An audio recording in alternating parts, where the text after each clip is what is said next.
संविधान रक्षक की मुहिम में आपको शामिल किया। और राहुल गांधी जी का पूरे परिवार का जीवन संघर्ष से भरा रहा है। और वो आज अगर सामाजिक न्याय की बात कर रहे हैं, संविधान की रक्षा की बात कर रहे हैं, अगर वो हिस्सेदारी भागीदारी की बात कर रहे हैं कि सभी क्षेत्रों में हिस्सेदारी भागीदारी होनी चाहिए और वो मैं करके रहूंगा, उन्होंने यहां तक कहा कि ये मेरा राजनीतिक मिशन नहीं है, मेरे जीवन का मिशन है। इस बात ने कहीं ना कहीं मेरे दिल में जगह की। मंदिर पे आपने कहा था, लोगों से अपील की थी नहीं जाना है, भगवान राम को नहीं मानना है, तो क्या आप पिछले बयानों पे अभी भी कायम हैं? क्योंकि आप कह रहे हैं कि सबको अपने अपने धर्म की। साथियों, जैसा कि आप जानते हैं कि दिल्ली की सरकार में मंत्री रहते हुए जय भीम मुख्यमंत्री प्रतिभा विकास योजना जैसी योजना हमने बनाई।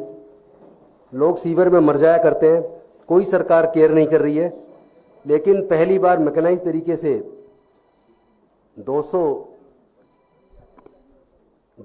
सीवर मशीनें लाके सीवर में उतरना बैन करके सीवर में होने वाली मौतों को दिल्ली में रोका और एक देश के सामने एग्जाम्पल पेश किया कि जो लोग इंसान के मल में उतरते हैं वो भी इंसान है, उनकी जान की कीमत होनी चाहिए।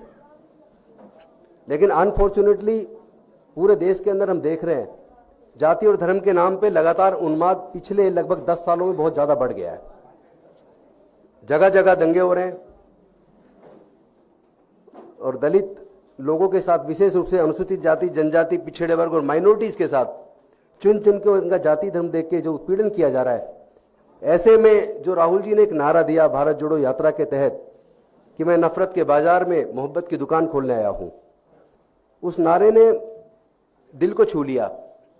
और उन्होंने जो कहा कि संविधान की रक्षा करनी है और देश में सामाजिक न्याय को आगे बढ़ाते हुए सभी वर्गों को उनके जनसंख्या के हिसाब से हिस्सेदारी भागीदारी मिलनी चाहिए, उस बात ने प्रेरित किया कि इसी बात की तो लड़ाई फूले, साहू, अंबेडकर, पेरियार, डॉक्टर बाबा साहब अंबेडकर जी ने लड़ी है पूरे जीवन। और मैं खुद 56 साल का हूं, लेकिन 43 साल की उम्र, 43 साल टोटल मेरे इस मिशन मूवमेंट में, सामाजिक न्याय के इस आंदोलन में लगे हैं। और मुझे आज याद आ रहा है कि अरविंद केजरीवाल जी जब एक गाना गाया करते थे, और वो गाना आपको सबको याद होगा, इंसान से इंसान का हो भाईचारा, यही पैगाम हमारा। लेकिन उस गाने की एक लाइन है जिसे वो नहीं गाते थे, वो लाइन है, नए जगत में हुआ पुराना ऊंच नीच का किस्सा, सबको मिले मेहनत के मुताबिक अपना अपना हिस्सा। अगर वो हिस्सा नहीं मिलेगा तो कहीं ना कहीं हम धोखा दे रहे हैं। और इसीलिए मुझे पहले मेरा संघर्ष इस बात के लिए हमेशा रहा, आम आदमी पार्टी में रहते हुए भी, कि सबको उनकी मेहनत के मुताबिक जिम्मेदारी हिस्सा मिलना चाहिए, मान सम्मान होना चाहिए सबका। उन्होंने जो मुझे मौका दिया 2 बार विधायक लड़ने का और बहुत बड़े मार्जिन से 2 बार जीत हुई, मंत्री बनने का मौका दिया, उसके लिए तो मैं उनका आभार व्यक्त करता हूं। लेकिन मेरी लड़ाई कहीं और है। सामाजिक न्याय के मुद्दे पर, जाति जनगणना के मुद्दे पर, हिस्सेदारी भागीदारी के मुद्दे पर कहीं ना कहीं आम आदमी पार्टी चुप्पी साध लेती है। और विशेष रूप से अनुसूचित जाति, जनजाति, पिछड़े वर्ग में माइनॉरिटीज के लीडर्स के साथ अगर कोई बात होती है तो वो चुप्पी साध लेते हैं। ये बात कहीं ना कहीं दिल को लगती है, ठेस लगती है। और हमने कोशिश की पार्टी में रहते हुए कि सामाजिक न्याय पे आप लोग आइए, और आप सामाजिक न्याय पे नहीं आएंगे तो फिर कैसे, हमारा विचार नहीं मिलेगा। इसी वजह से अल्टीमेटली दुखी मन से कि भाई यहाँ से सामाजिक न्याय की लड़ाई आगे बढ़ाना मुश्किल है। और मेरी लड़ाई कोई एमएलए, एमपी, मंत्री बनने की नहीं है, कभी नहीं रही।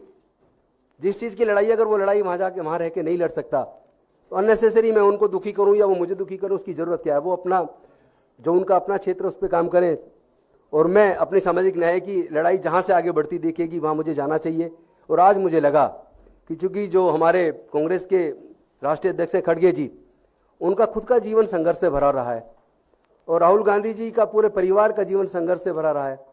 और वो आज अगर सामाजिक न्याय की बात कर रहे हैं, संविधान की रक्षा की बात कर रहे हैं, अगर वो हिस्सेदारी भागीदारी की बात कर रहे हैं कि सभी क्षेत्रों में हिस्सेदारी भागीदारी होनी चाहिए और वो मैं करके रहूंगा, उन्होंने यहां तक कहा कि ये मेरा राजनीतिक मिशन नहीं है, मेरे जीवन का मिशन है।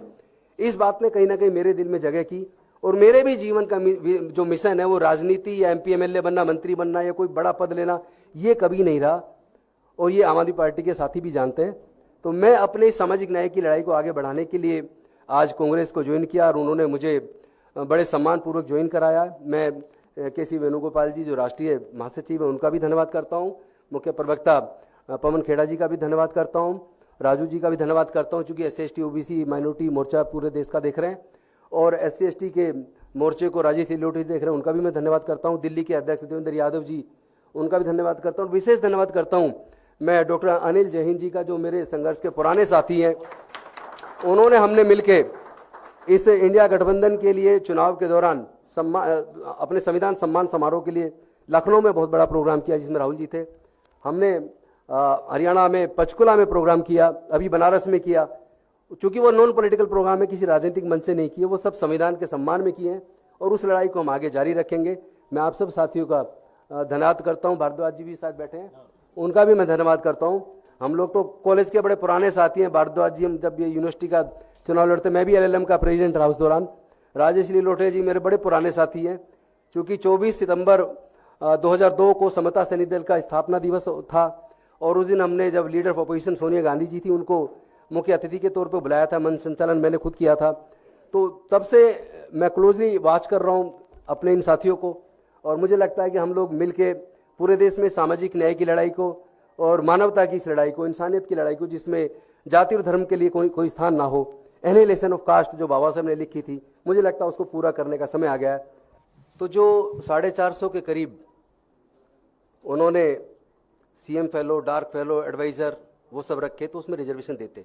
मैंने उस वक्त भी चिट्ठी लिखी थी, लेकिन उस पर कोई ये कहा कि ये नौकरी नहीं है, तनख्वाह जा रही है हर महीने, और जो काबिलियत आप मांग रहे हो, काबिलियत के लोग अगर अनुसूचित जाति, जनजाति, पिछड़े वर्गों में हैं, तो उनमें उनको हिस्सा देने में क्या दिक्कत थी।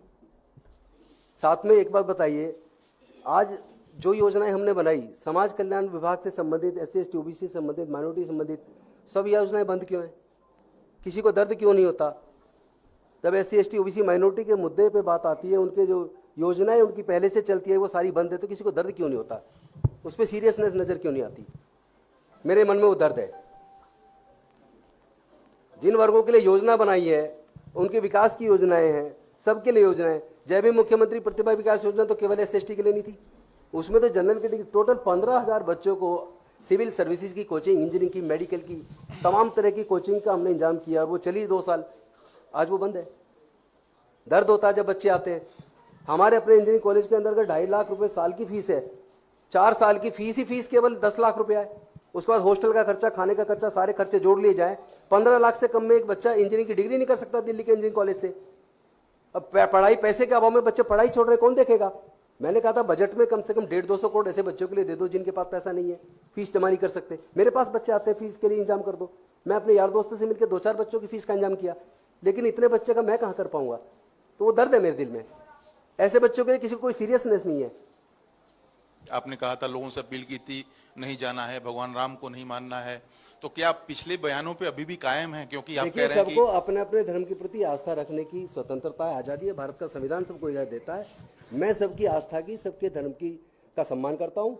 मैं कभी किसी का अपमान नहीं करता, लेकिन मैं इतना जरूर कहता हूँ कि हमारे समाज के लोग मंदिर जाते हैं तो उनको अपमानजनक व्यवहार उनके साथ नहीं होना चाहिए, उनका उत्पीड़न नहीं होना चाहिए, उनकी केवल इसलिए हत्या नहीं हो जानी चाहिए कि उन्होंने भगवान की मूर्ति को छू दिया। वो इंसान नहीं है क्या? एक तरफ आप उनको हिंदू मानते हैं, फिर मंदिर में घुसने पर उनकी पिटाई करते हैं, उनकी हत्या तक कर देते हैं। सिंपल इतनी सी बात है, और कुछ नहीं है। सबके धर्म का सम्मान है। आपके टिकट पे चुन के आए थे, आप अभी कांग्रेस में आए हैं, तो आपके विधायक का पद का रिजाइन करने जा रहे हैं? मैंने रिजाइन भेज दिया है। भेज दिया। आपको बड़ी जल्दी इनके इस्तीफे की? नैतिकता के आधार पे, नैतिकता मुझे ये इजाजत नहीं देती कि जिस पार्टी से मैं चुनाव लड़ा, जीत के आया, और मैं अब वहां चुनाव पे मैं विधायक बना रहा हूं, ये नैतिकता मुझे इजाजत नहीं देती। धन्यवाद।